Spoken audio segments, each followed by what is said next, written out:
Dare devil Born again. Marvel నుంచి ఇప్పటివరకు వచ్చిన టీవీ సిరీస్లో నాకు మూన్ నైట్, లోకి సిరీస్ తప్ప మిగతావి ఏం నచ్చలేదు. ఇప్పుడు రీసెంట్గా వచ్చి ఫినిష్ అయిన డేర్ డెవిల్ సీజన్ 1ని కంప్లీట్ చేశా. మరి ఈ డేర్ డెవిల్ ఎలా ఉంది, నెట్ఫ్లిక్స్ సిరీస్ని మ్యాచ్ చేసిందా లేదా అంటే సిరీస్ నాకైతే నచ్చింది. నెట్ఫ్లిక్స్ని మ్యాచ్ చేయలేదు కానీ మార్వెల్ వరకు బెస్ట్ ఇచ్చిందనే చెప్పాలి. నెక్స్ట్ సీజన్స్ కోసం చాలా స్టఫ్ దాచిపెట్టారు కాబట్టి ఈ సీజన్ నెట్ఫ్లిక్స్ని మ్యాచ్ చేయలేకపోయింది. కానీ తర్వాత వచ్చే సీజన్స్ మాత్రం బెస్ట్ లెవెల్లో ఉంటాయని అనిపిస్తుంది. ఈ సిరీస్లో మొత్తం 9 ఎపిసోడ్స్ ఉన్నాయి. డేర్ డెవిల్ ఫ్యాన్స్కి కావాల్సిన స్టఫ్ అయితే చాలా ఉంది. సీజన్లో వైలెన్స్ కానీ యాక్షన్ సీన్స్ కానీ టాప్ నాట్స్లో ఉన్నాయి.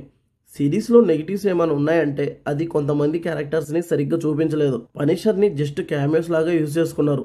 నెక్స్ట్ సీజన్లో గట్టిగా యూజ్ చేసుకుంటారో లేదో చూడాలి. అలాగే మ్యూజిక్ క్యారెక్టర్ని కూడా కొద్దిగా బాగా యూజ్ చేసుకోవాల్సిందే. ఇవి తప్పిస్తే మిగతావన్నీ సూపర్గా వర్కౌట్ అయ్యాయి. బీజం కానీ, ఫైట్స్ కానీ, గూస్ బంప్స్ ఇచ్చే సీన్స్ కానీ అన్ని వర్కౌట్ అయ్యాయి.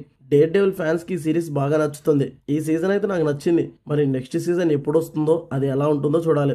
ఓవరాల్గా ఈ dare devil Born again series మిమ్మల్ని డిసప్పాయింట్ చేయదు. మీరు కూడా చూసి మీకు ఎలా అనిపించిందో కమెంట్ చేయండి. ఈ రివ్యూ నచ్చితే లైక్ చేయండి. Thank you for watching.